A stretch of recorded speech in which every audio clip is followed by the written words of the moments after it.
materi yang akan kita bahas kali ini antara lain perkembangan teknologi informasi dan komunikasi, perkembangan media pengantar teknologi informasi dan komunikasi, serta istilah-istilah dalam teknologi informasi dan komunikasi. Mari kita mulai.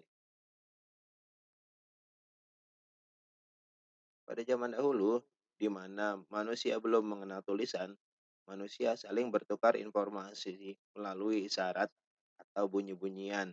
Contohnya isyarat asap atau menggambar pada dinding-dinding gua. Seiring perkembangan zaman, ketika manusia mulai mengenal tulisan, manusia menuliskan informasi di atas batu seperti prasasti. Dan ketika ditemukan kertas dan pensil, manusia saling berkomunikasi menggunakan surat yang diantarkan oleh merpati pos ataupun melalui perantara manusia itu sendiri. Setelah itu, dikembangkanlah teknologi informasi seperti yang kita gunakan sekarang, seperti surat kabar, radio, televisi, kamera. Hingga pada saat masa Perang Dunia Kedua, ditemukanlah telegraf dan telepon yang menjadi cikal bakal alat komunikasi modern yang sekarang kita gunakan. Seiring berjalannya waktu, telepon yang ditemukan oleh Antonio Meucci berkembang menjadi telepon seluler yang tidak lagi menggunakan kabel tembaga sebagai media penghantar sinyal. Dan telepon seluler tidak hanya digunakan untuk menelpon saja, tetapi bisa mengirimkan informasi berupa teks, yaitu SMS, dan dalam perkembangannya, telepon seluler diberikan fitur-fitur baru seperti kamera yang bahkan resolusinya sangat tinggi, dan juga alat memutar file multimedia seperti pemutar audio dan video.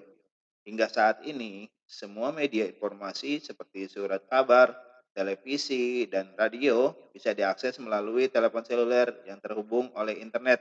Dan tidak hanya itu, aplikasi-aplikasi hiburan pun mulai ramai dikembangkan untuk melengkapi telepon seluler seperti game dan sebagainya. Menjadikan telepon seluler sebagai teknologi informasi dan komunikasi yang bisa mengakses semua media informasi lainnya. Selanjutnya, kita akan membahas tentang perkembangan media penghantar teknologi informasi dan komunikasi.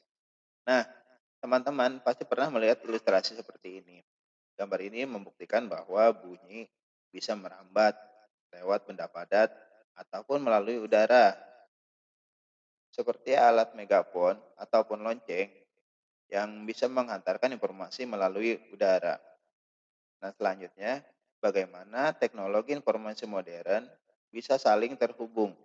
Kita akan membahas media penghantar informasi teknologi modern. Media penghantar teknologi informasi modern yang pertama kali digunakan adalah kabel tembaga. Kabel tembaga ini digunakan untuk mengirimkan sinyal pada alat telegraf dan telepon konvensional. Dan pada perkembangannya, kabel ini menjadi bermacam-macam, seperti kabel koaksial dan fiber optik yang digunakan untuk mengirimkan sinyal internet pada masa kini. Selain teknologi kabel, ada juga teknologi tanpa kabel atau yang umum disebut dengan istilah wireless. Teknologi ini pun terbagi menjadi beberapa macam. Umumnya yang kita gunakan adalah Wi-Fi yang sekarang